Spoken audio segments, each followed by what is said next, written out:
Hello my fellow friends and followers, it's me Retromania, and in today's video we are reviewing bad reviews of some of my favorite JRPGs of all time. It's a review Inception! I will split the reviews into game journalist reviews and user reviews, and with this out of the way, let's jump to my opinion about some negative reviews of JRPGs I love and adore. And we are starting with Astral Chain, one of my favorite action-based JRPGs I have ever played. And we will first see the game journalist reviews of Astral Chain. The game has 89 positive reviews and 3 mixed ones. So let's see the worst review of Astral Chain of a score of 65 by MGG, and I quote: "It's tough not to consider Astral Chain something of a small disappointment, especially when you know Platinum Games' talent for why? I'm not making this up, guys. It says beat 'em ups. Oh no. Why? Why do we live on this planet called Planet Earth? You freaking retards. Astral Chain, it's a hack and slash game, hack and slash action RPG. In what word? It's Astral Chain, a beat 'em up. Do you guys even know what a beat 'em up is? Beat 'em ups are usually arcade style games like TMNT Ninja Turtles or the recent River City games what got some attention, and yeah, that's usually what people refer as a beat 'em up. You, my friend, are a game journalist. I shouldn't be the one explaining simple stuff like this to a quote-unquote professional game journalist. Also, in what word it's Astral Chain's action gameplay bad? It's probably Platinum Games' best hack and slash thus far. You can control up to 2 characters at the same time. You have thousands of button combinations. On top of that, you can manage RPG mechanics like skill tree, thousands of equipment, huge customization options, millions of side quests, and. Okay, let's keep reading the review. The overall game, it's pulled down somewhat by the structure of the missions that doesn't match the studio's desire to mix in beat 'em up and the investigative genres. I disagree. I don't think Platinum Games needs to limit themselves by only making games like Bayonetta. I think the investigation part makes things more interesting, more spicy, more complex, and I really liked it. The investigation part of the game it's also not that long. The majority of the game it's action, but the investigation definitely brings new, fresh air to this game, what would be otherwise very repetitive.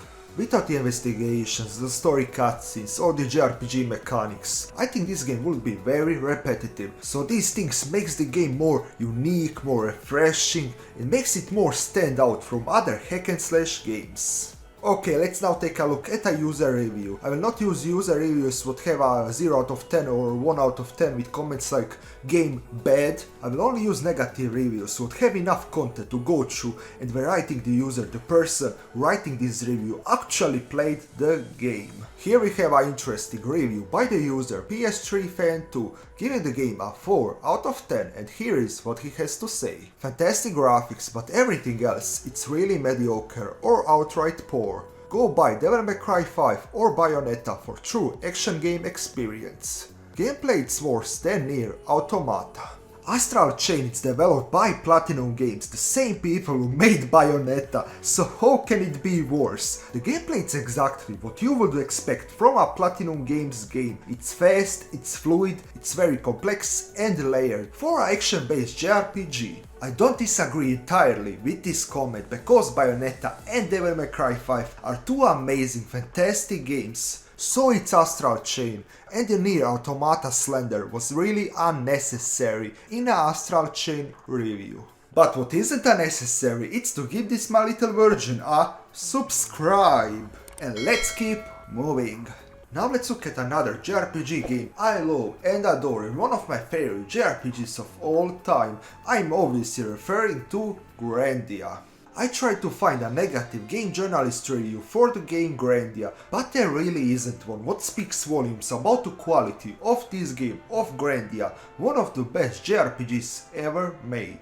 Although all game journalist reviews are 80 plus scores, we at least have some negative or mixed user reviews. So let's jump to the user reviews, shall we? This user review comes from the user Day16 and they gave the game a 5 out of 10 and have this to say.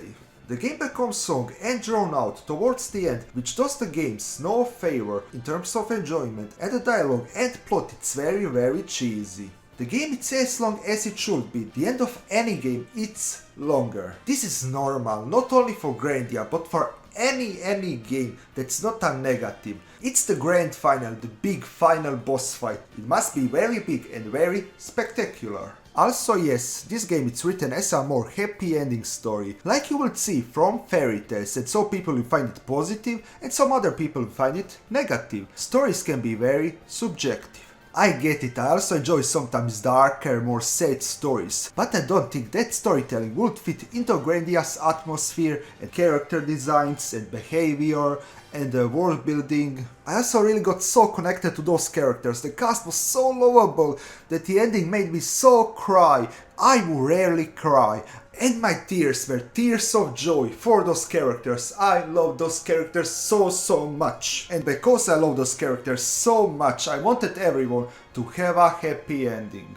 Let's keep reading the review. The battle system and magic and abilities was solid and kept me playing.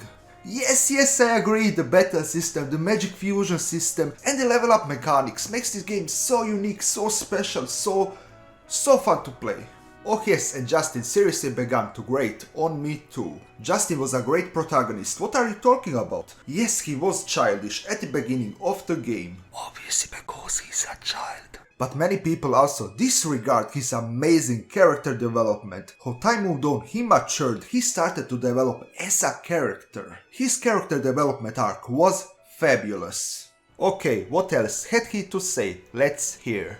Graphics 4 out of 10. Gameplay 7 out of 10. Oh, that's okay. Story 3 out of 10. First of all, graphics 4 out of 10. Are you serious? You do understand that you are reviewing a PlayStation 1 game, that you are reviewing the PlayStation 1 version of the game on Metacritic, not a remastered HD re-release of the game. You are reviewing the original game from 1999 and the game first released in 1997 on the Sega Saturn and then got ported to the PlayStation 1.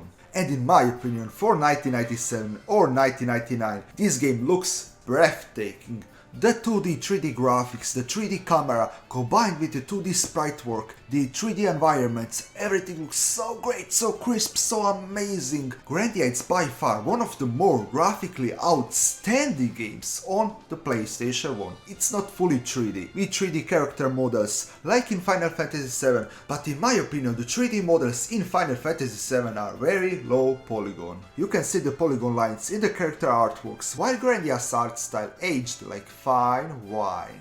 Gameplay it's you say a 7 out of 10, I will give it a 9 out of 10, not a 7 out of 10, but 7 it's fine, I think it's a fair score so I will not complain too much and let's move on. 3 out of 10 story, did we even play the same game? Again, I think he expected a more darker, more sad story with more deaths, and Grandia really isn't that. I already explained why the story of Grandia is so impactful, so I will not repeat myself. And yeah guys, this was my review of other users and game journalists' negative reviews of two of my favorite JRPGs of all time.